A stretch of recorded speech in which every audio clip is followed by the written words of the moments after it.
अब हम यहां कनाडा के प्रधानमंत्री जस्टिन ट्रूडो से यह कहना चाहते हैं कि वो ब्रिटिश कोलंबिया के एक हिस्से या इस पूरे प्रांत को ही खालिस्तान घोषित क्यों नहीं कर देते, और ऐसा करने पर कनाडा को ज्यादा नुकसान भी नहीं होगा।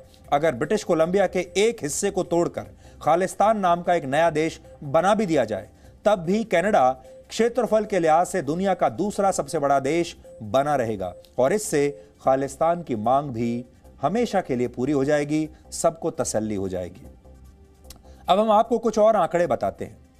कनाडा में कुल सिखों की आबादी लगभग 5 लाख है, जबकि भारत में सिखों की आबादी है लगभग 2 करोड़ 8 लाख।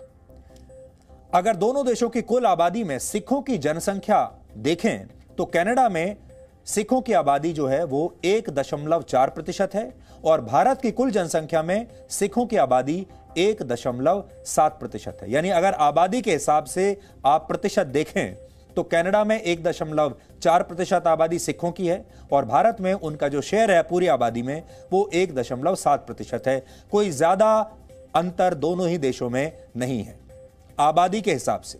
इस अनुपात में भारत और कनाडा के बीच बहुत ज्यादा अंतर नहीं है, और यही वजह है कि कनाडा भारत के खिलाफ खालिस्तानी प्रोपेगेंडा का अब एपिसेंटर बन चुका है। पूरी दुनिया में खालिस्तान का जो प्रोपेगेंडा फैलाया जा रहा है उसका एपिसेंटर है कनाडा। अगर कनाडा ब्रिटिश कोलंबिया को खालिस्तान घोषित नहीं करना चाहता तो भी उसे निराश होने की जरूरत नहीं है। थोड़ा सा और होमवर्क करके हम आए हैं। हम कनाडा के ऐसे 3 और प्रांतों के बारे में आपको बता देंगे जहां सिखों की आबादी काफी ज्यादा है, हजारों में है। इनमें पहला प्रांत है ओंटारियो, जहां सिखों की आबादी लगभग 1,80,000 है, और सबसे अहम बात यह कि इस प्रांत से कुल 121 सांसद चुनकर कनाडा की पार्लियामेंट में पहुंचते हैं। 121 सांसद एक ही प्रांत से जाते हैं, और इन 121 में से 10 सांसद सिख हैं। तो खालिस्तान के खाली स्थान को भरने के लिए कनाडा का ओंटारियो भी एक बहुत अच्छा विकल्प हो सकता है। अगर जस्टिन ट्रूडो को ब्रिटिश कोलंबिया पसंद नहीं आया तो यह दूसरा विकल्प है। एक और प्रांत है वहां पर जिसका नाम है अल्बर्टा। यहां सिखों की आबादी 50,000 से ज्यादा है, और इसी क्षेत्र से 3 सिख सांसद भी कनाडा की पार्लियामेंट में पहुंचे हैं। यानी खालिस्तान नाम का देश बनाने के लिए यह प्रांत भी अच्छी पसंद हो सकता है, यह भी कोई बुरी पसंद नहीं होगा। एक और प्रांत है वहां पर जिसे कहते हैं क्यूबेक, जहां सिखों की आबादी तो मात्र 9,000 है, लेकिन महत्वपूर्ण बात यह है कि इस प्रांत से भी एक सिख सांसद कनाडा की पार्लियामेंट में पहुंचता है। तो हमने आपको कनाडा के उन तमाम प्रांतों के बारे में बता दिया जिनमें से किसी एक को खालिस्तान घोषित करके कनाडा के प्रधानमंत्री जस्टिन ट्रूडो कई समस्याओं को सिर्फ एक हस्ताक्षर करके हल कर सकते हैं।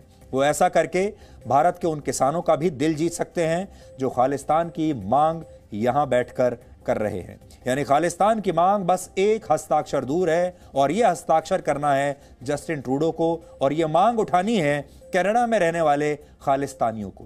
वो कनाडा से ही खालिस्तान ले लें। कनाडा के पास जमीन भी बहुत ज्यादा है भारत के मुकाबले, और पंजाब जैसे तो न जाने वहां कितने प्रांत बन जाएंगे। कनाडा को एक छोटा सा पंजाब जैसा प्रांत अलग कर देना है, और उसका नाम, उसे अलग देश बना देना है, और उसका नाम खालिस्तान कर देना है। सब खुश हो रहेंगे। हमें लगता है ऐसा करना उनकी राजनीति को काफी सूट करेगा। क्यों करेगा वो भी बताएंगे।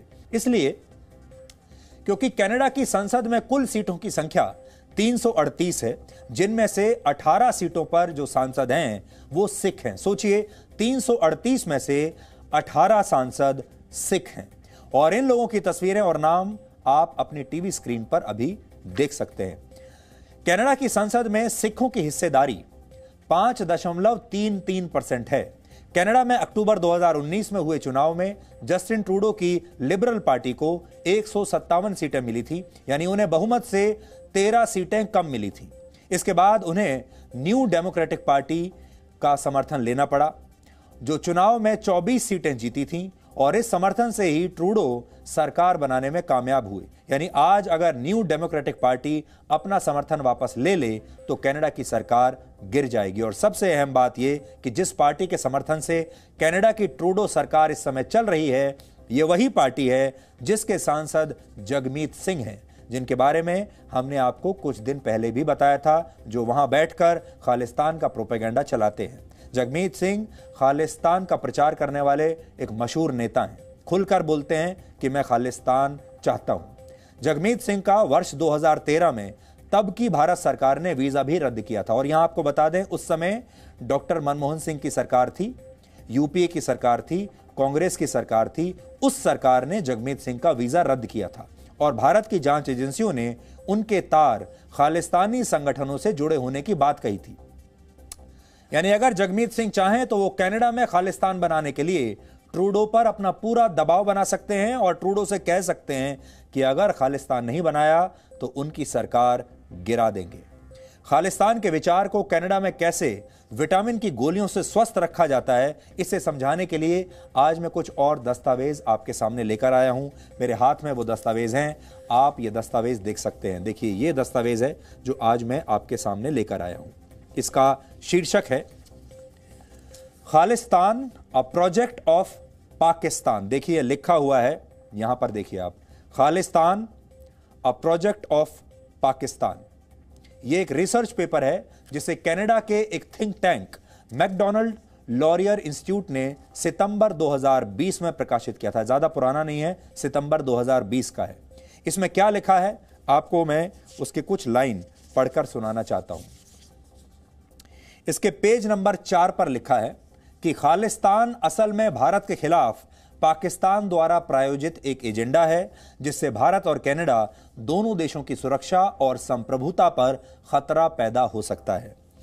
लिखा है in Khalistan a project of Pakistan, veteran journalist, फिर उनका नाम लिखा है, वो बताते हैं कि Khalistan is a project of Pakistan design to subvert the national security of both Canada and India. दोनों देशों के सुरक्षा के लिए यह खतरा है। फिर आगे लिखा है It's a fantasy rooted in religious chauvinism kept alive in Canada by thugs and political hustlers, unbothered by the innocent lives that have been lost in its name. इसके जो ऑथर हैं वो कहते हैं कि खालिस्तान असल में धार्मिक उन्माद के सिद्धांत पर टिकी एक कोरी कल्पना है जिसकी वजह से कई निर्दोष लोगों की जान जा रही है और इसका पालन पोषण करने वाले कनाडा के राजनीतिक अवसरवादी लोग और नेता हैं। आगे भी इसमें कई चीजें लिखी हैं। इसके पेज नंबर 9 पर क्या लिखा है देखिए।